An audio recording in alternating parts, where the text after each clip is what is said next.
اصبغي شعرك للعيد بلون اصفر ولون بني فاتح، لون ذهبي تحفة جدا جدا، بدون صبغات وبدون اكسجين ولا اي حاجة. ولو جربتي وصفات كتير جدا من على النت وما نجحتش معاكي، انا جايبالك النهاردة الخلطة اللي هتنجح معاكي من اول استخدام.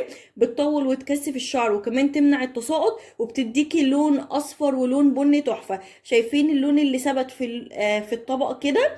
بصوا اللون ده اللي هيكون لون الشعر، اللي هو اللون البني الفاتح او الاشقر، وده على حسب لون شعرك. يعني مثلا لو انت شعرك بني هيكون شعرك اشقر، لو انت شعرك اسود هيكون شعرك بني. يلا بينا نشوف الوصفه، ما تنسيش اللايك ويلا بينا نبتدي.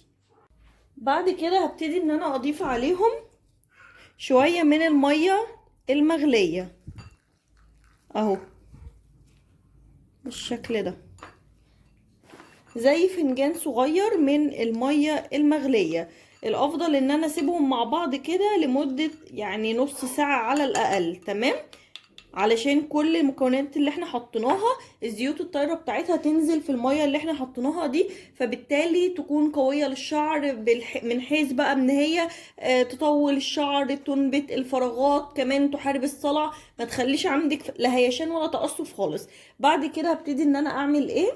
بعد كده هجيب بقى معايا اي طبق تاني، وهجيب مصفى بالشكل اللي انتوا شايفينه ده، وهديها كده تقليبة تانية، تمام؟ وهبتدي ان انا اصفيها بالطريقة دي، تمام كده. كده يعتبر اخدنا العصارة اللي انتوا شايفينها قدامكم دي. طيب هعمل ايه بقى دلوقتي؟ هبتدي ان انا اجيب معايا اول حاجة هحتاج الحنة.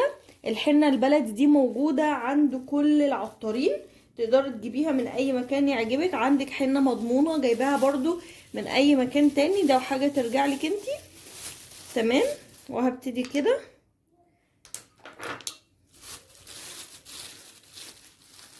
وهاخد بقى على حسب طول شعرك. انا هاخد دلوقتي مثلا 3 معالق من الحنة بالشكل ده، وهبتدي اقلب، اذا احتجت تاني هحط. تقلت هزود مية بقى مغلية، مفيش اي مشكلة. هنزود تدريجيا وهنزود حاجات تانية لسه برضو. هبتدي كده واحدة بواحدة احط شوية بشوية اهو، لان لو حطيتيها المية كلها مرة واحدة هتلاقيها كتلت معاكي، تمام؟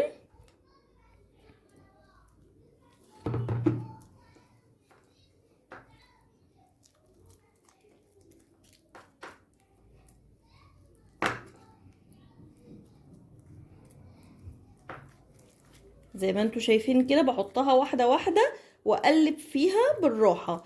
ممكن على فكرة تلبسي جوانتي وتبتدي تعمليها بايدك، بس انا بالنسبة لي ان انا اعملها كده بمعلقة افضل يعني.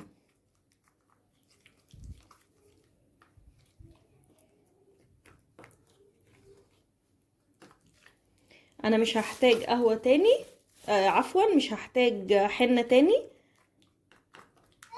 بس هقلب فيها شوية عشان اضيف باقي المكونات. هبتدي بس اخد كمان شوية من المية عشان الحاجات اللي انا هحطها الباقية. بعد كده هبتدي ان انا اجيب هنا معايا معلقة صغيرة من النشا او الكورن فلاور، نشا الذرة، وهكمل تقليب.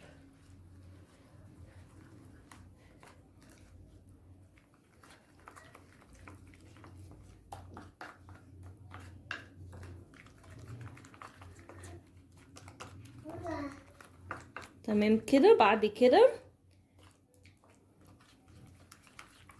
هجيب بقى معايا الكركم اللي احنا حطيناه في اول الفيديو، بس دلوقتي هحط منه يعني يعتبر معلقة كبيرة، عشان احنا هنعمله لون اشقر، يكون ذهبي كده، لون بني فاتح كده يعني، وطبعا على حسب لون شعرك.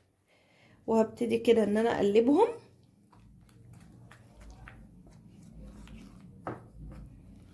يعني هيديكي لون بني، لون اشقر، على حسب درجة شعرك انت. يعني مثلا انت شعرك لونه بني فهتديكي درجة شقرة، شعرك لونه اسود هتديكي لون مثلا بني غامق. ولو ما لقطتش معاكي اللون اللي انت عايزاه من اول استخدام هتبتدي ان انت تعمليها تاني. هاخد بقى شوية كمان كده من المية وهوريكم دلوقتي القوام المظبوط اهي. اظن ان كده القوام بتاعها حلو جدا.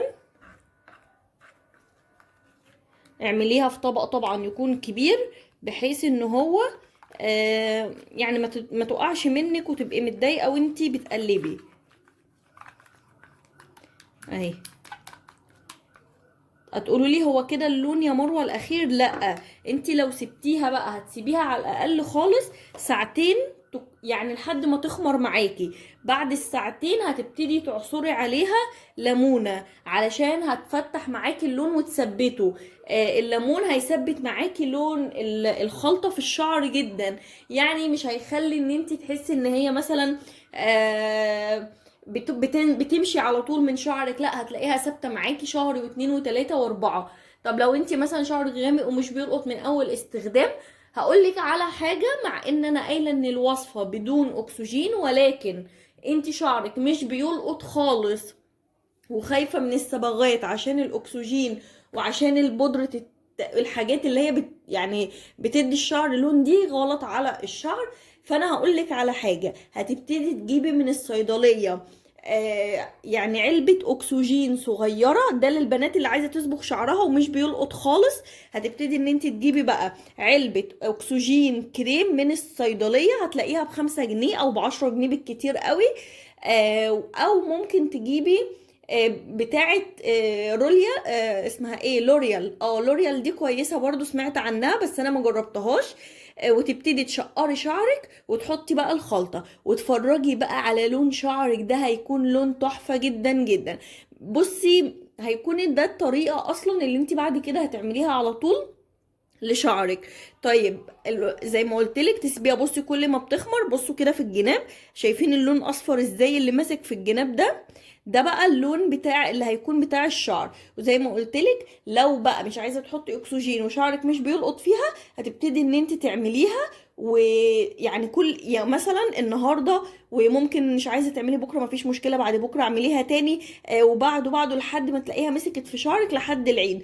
وفي نفس الوقت هي مش بس هتديكي لون، هي كمان مفيدة جدا جدا للشعر، لان كلنا عارفين الحنة وفوائدها بتكون عاملة زي الشعر.